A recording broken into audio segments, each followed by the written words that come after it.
Are you ready for this? Dun, dun, dun, dun, dun, dun, dun, dun. Here we go. Exclusive. Welcome to the bullpen. 15-year-old was sentenced to 65 years for a crime he did not commit, did not do the crime. Let's get to it, shall we? Let's break it down. Welcome to the bullpen. Bullpen, yes.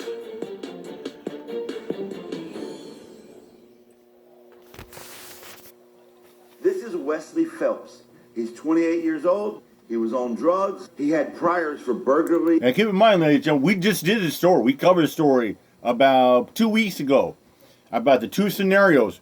This guy messed about Wesley Phelps. Yeah, you can hear it. And assaulting a minor. He led police on a high-speed chase, crashed his car, and his girlfriend died. Yep. And Judge Sybil Reynolds gave him 3 years. 3 years. Are you ready? If you guys know what I talk about and cover this story about this guy talking about it called Jolly Good Ginger on TikTok, and you're gonna see why. If you guys don't know, well, you're gonna know. But on the same day, same judge, gave him 3 years. Same judge gave Lakeith Smith 65 years. 65 years. Lakeith is 15 years old. Him and some other kids were breaking into an unoccupied dwelling. The cops showed up. The kids ran. The cop shot Adante Washington, which is Lakeith Smith's best friend. Shot Adante in the back 3 times. Due to Alabama's felony murder law, Lakeith Smith was sentenced to 65 years for the murder of Adante, even though he didn't hold the weapon or shoot anybody. No, it was the cops that shoot his best friend. This guy did not do it at all. The cops shot him, but he did. But this young man, a black African man, young man, 15 years old, got fucked over, railroaded by the system. And you heard her talk about a guy that killed his girlfriend, break into a car, high-speed chase. He's going to get 3 years. But this young man was not unarmed, non-violent crime, but he gets 65 years for the cop shooting his best friend. This is what the thing is going on these days. Are cops kill or shoot people like that, or things happen? Guess what the cops are going to do? They're going to pin their crimes on you. Or what cops are going to do, they're going to make up bullshit excuses to justify, just to make an arrest, just to get a conviction. Why? Because in cops' mind is, they are the law. Oh, I got the badge, I got the gun, I am the law. Like they think they're our judge, jury, and executioner in one fell swoop. Cops, and you get cops that make up bullshit to arrest somebody in order to maintain order and to restore the peace. And it's absolutely bullshit and asinine. This happened on the same day. Yes. In the same court. Same court. The same judge. Same judge. 28-year-old who's actually responsible for killing somebody gets 3 years. 15-year-old who's actually not responsible for anybody. For nothing. Non-violent could get 65. We covered this story. Such a shame. We want to thank Jolly for contacting the show, alerting us to this miscarriage of justice. On the program today, we have Lakeith Smith's mother. Her name is Brontina Smith. Brontina Smith. Thank you, madam, for being on the program. Welcome. And also the attorney, Leroy Maxwell. Attorney Leroy Maxwell Jr. Focuses on appellate litigation, civil rights, and criminal defense. He has recovered millions and millions in injury cases and is a noted attorney at law. Thank you both for being on the show. All right, we're going to let this roll. Under better circumstances. This is good stuff. What I would like to do is first express my heart and care to you, Ms. Smith, because naturally I cannot imagine what you're going through. But if you would, give us some insight as to what's happening now in this situation, in this case. Well, a little bit. We had a court hearing for a resentencing on March 21st. Okay. We were so under the impression that my son was coming home. Mm-hmm. We were confident, more than confident, actually. That was a blowback. My son's sentence was reduced to 30 years instead of 25, which is still a slap in the face. So now we're going into the appellate stage, and we're going to keep fighting to get my son home. Take the justice. Yeah.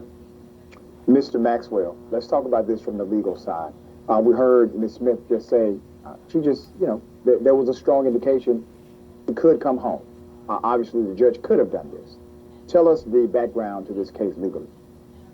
Yeah, thank you so much for having us on. Like Tina said, he should have come home.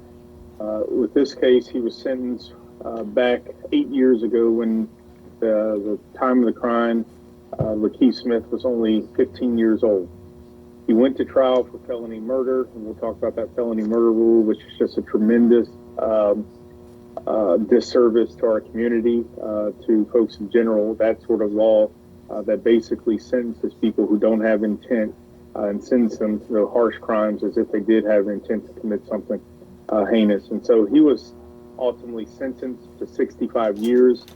We jumped in for a crime he did not commit. We filed pleading showing that his sentence was unconstitutional. His trial counsel was awful and woefully insufficient. Judge agreed with us on most of those counts and allowed us to have resentencing. We went in there, argued resentencing based on the fact of his age, other mitigating circumstances, and how woefully insufficient his legal counsel was. The judge in this case came back with a reduction in sentence down to 30 years, but we still believe that's a complete miscarriage of justice. Lakeith should be home. He didn't kill anyone. He didn't intend to kill anyone. It was a bad police shooting where the officer killed this young man, his best friend, kill shot in the back of the base of the neck, and they needed someone to take the blame. So they put their target towards Lakeith. He went to trial. Well, keep in mind, I just did a story, what was it, last week, about a young lady who was driving and a cop ran out of traffic, didn't even look both ways, just blurred out of there. It was unfortunate. It was an accident. It wasn't a homicide or murder.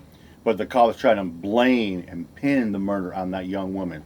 Like I said, cops will do anything to make up laws and to get you, to arrest you, to make up shit, to pin crimes on you when you're innocent people like that. Or they'll pin their own fuckery and their own shit on you to make you take the fall, make you serve as go to jail, or you serve the crime like that as well for their own fuck ups. See, here's the thing as well. Cops need they need to take responsibility on their own demise and their own crimes. When they make a mistake, they need to own up to it, not pin it on an innocent civilian. That's the problem we have in this day and age. This is why people do not trust the police. And finally, Benchwarmers needed to take his head out of his fucking ass and let the 2 remaining brain cells breathe for about another minute.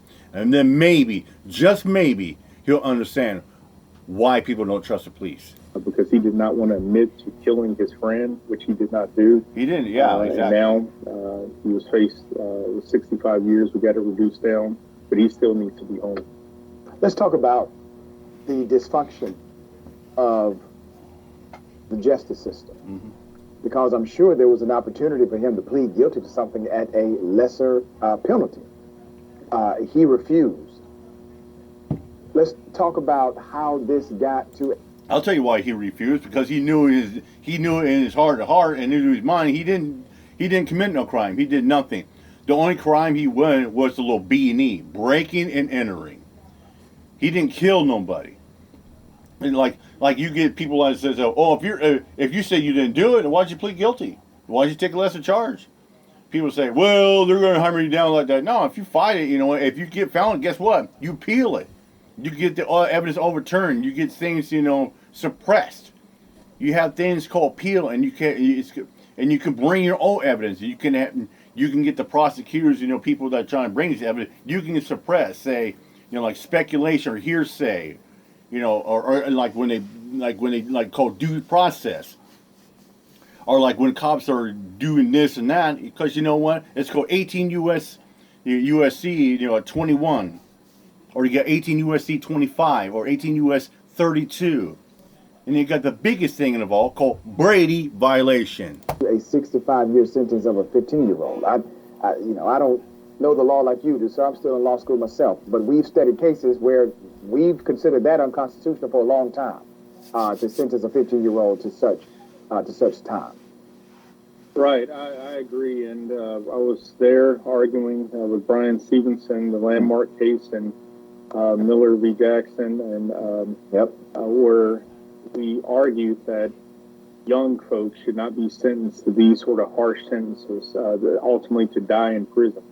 So what this judge did here, what Sibley Reynolds did, he basically found a way around that by not giving them a life sentence, but he gave them a 65-year sentence, one that the life expectancy of a black man, that's a death 65 years. That's basically that's 2 life sentence terms right there. A life sentence usually 25 to 30. And so it's cruel. Unfortunately, it's not unusual. And in law school that both components have to be met, the cruel and unusual. It's absolutely cruel, but in Alabama and states like ours, it's not unusual. So we have a hard time meeting that 8th Amendment burden. Wow. Before I go back to the mother, Attorney Maxwell, let me ask you one more question. At this point, is there anything that can hold the judge accountable for the obvious difference between the sentencing of the white male and then the sentencing of the black male juvenile? It's not about how hard you get knocked down. Well, typically, we know that this has gone on for centuries, for decade after decade, where there's been this complete disproportionate type of sentencing depending on skin color. And we've taken certain steps and legislation and other things to try to correct that. But we know that we can't correct the human side of it. It's not the fact of skin color. It's about people who are on the wrong side of the tracks, who are poor, who can't afford a good lawyer or can't afford a good legal system. So they get fucked over by the system. And basically got out and retired. I've seen cases where people have a shitload of money, get a good lawyer, and get charged pretty much dropped or down to nothing. I know that I've seen cases where the same thing, where people are broke, can't afford a good lawyer, so they get a free one. They get we fucked. saw what happened here, and we think there's a pattern. And if there is a pattern, there's probably a lot of our sons locked up and incarcerated for erroneous miscarriage style sentences that should be home right now. And so we want to hold them accountable, and we want to make sure those who have been affected receive some sort of benefit.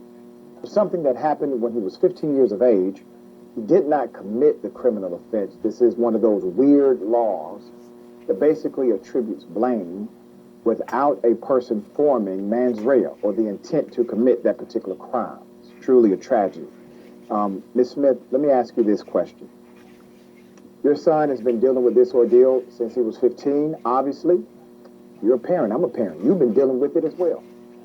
What is the sense from your son right now? Is he hopeful that at some point this justice system will wake up and judge itself? Well, my son, he's very hopeful because he knows that we're out here and we're fighting. He's more hopeful toward us than the system itself. Yeah. He knows that if we are dependent on the system, we'll probably get no help. So thank God for the team that we have, that's helping us to open eyes. Yeah. You know what? Remember I was just talking about how if you don't have any money or you're poor, you get screwed over by the system. Well, here's another case right here, because they're asking for donations, like GoFundMe, like that. They're trying to, get the funds as well, like that. So yeah, that's what happens in America. And like I said, if you're rich, you're multi-million. You can get charges dropped or reduced to nothing. You get cases expunged. But if you're broke, you get fucked over. You get screwed over. You pretty much get the kitchen sink on you. The judge will throw a book on you, drop a grand piano on your ass. That's what happens when you're broke in the choke. To the Alabama system, he knows that we're trying our best and we're going to get him home. Yeah. He needs to come home. When all of this first happened, and there's a trial, there's this prosecution, what was going through your mind, Ms. Smith? Did you believe that the system would at least not go this extreme with your son? Originally it was 65 years. What were your thoughts during the time of trial? Well, initially I didn't think that the judge at first, take a 15-year-old and just give his life away, just take his life. Right. And I thought at first that the attorney that we and had, guess what? The same judge I thought that she was also gave 19, a guy 3-year sentence for, for us Grand Theft Auto killing his and, girlfriend. and let's be clear, to get some time, maybe the time for the burglary. Okay. Absolutely not the time for the death of Adante Washington. Right. And so it came to be clear, that the system was definitely not on our side after maybe The system's broken. Yep, you're right. The second half of day one in the courtroom. Everything became so clear that we want to have, Brontine that is things right. was going to go not in The our system favor. is not on the side. The system is Let broken. me do this. I want to put up the GoFundMe graphic. I want to put that up full screen. Ms. Smith, I want you to tell us about Lakeith. What kind of young man is he? Witty, smart, real smart. When I had him out here with me on the street, as we say, fun to be around, family oriented, spoiled, just a typical, American black boy, oh man, prankster, love football, just, what you do at 15, you get up and go hang out with your friends, come home and tear the refrigerator down, just a typical way.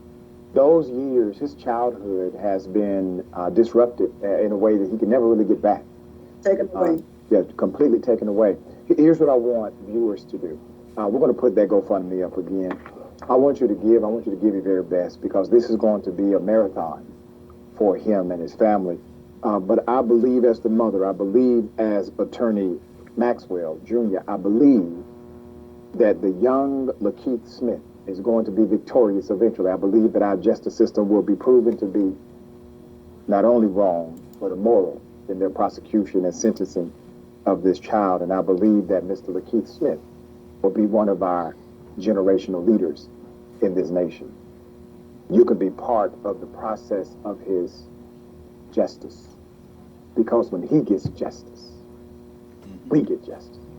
All get justice. Absolutely. All right. Attorney, what's Yes, next? sir. What can we do? Just like you said, share, go out and donate, support Ms. Tina Smith, the coalition, and all that we're doing, because we're just not bringing attention to Lakeith's case. We're bringing attention to this rogue felony murder rule. We have too many folks that I'm sitting in front of, mothers, fathers, explaining to me that their child didn't pull a trigger, didn't do anything, yet they're facing a life sentence for this crime called felony murder. And so we want to bring awareness to it. I think if people knew just how atrocious it was and how rogue it's become, they would be shocked. And so we want to bring attention to that and force our legislators and other folks to do the right thing, not just for Lakeith, but for everyone out there who's suffering because of this law. Very well said. To you both, to Miss Tina Smith, I appreciate your strength and courage. To Attorney Maxwell, thank you for your advocacy and your expert legal prowess. We appreciate your continued and collective leadership. All right, we're going to continue to follow this. Naturally, if you need anything, make sure you reach out, okay? Let me touch on one more thought, It's crazy how broken the system is. You know what's so funny how broken the system is? I have seen or heard cases of people getting decades behind bars for a non-violent crime. Controlled substance, a DUI, a break-in, Grand Theft Auto, a little joyride crime. Just little simple crimes like that. They get more time than a convicted fucking sex offender and a child rapist. Yeah, they get 5-6 years, like the Rodent, Connors, Tadashini, Time to Stand. Yeah, 0 fucks given. What did they get? 5, 6, 8 years? Robert West, he got fucking 6 years for raping 2 underage minor children. And this poor young man didn't do a crime. Just simply a little beanie. Maybe 5, 6 months in jail. And he gets 6 to 65 years. Let that sink in. Think about it. And with that said, I'm out here, my job. Peace out.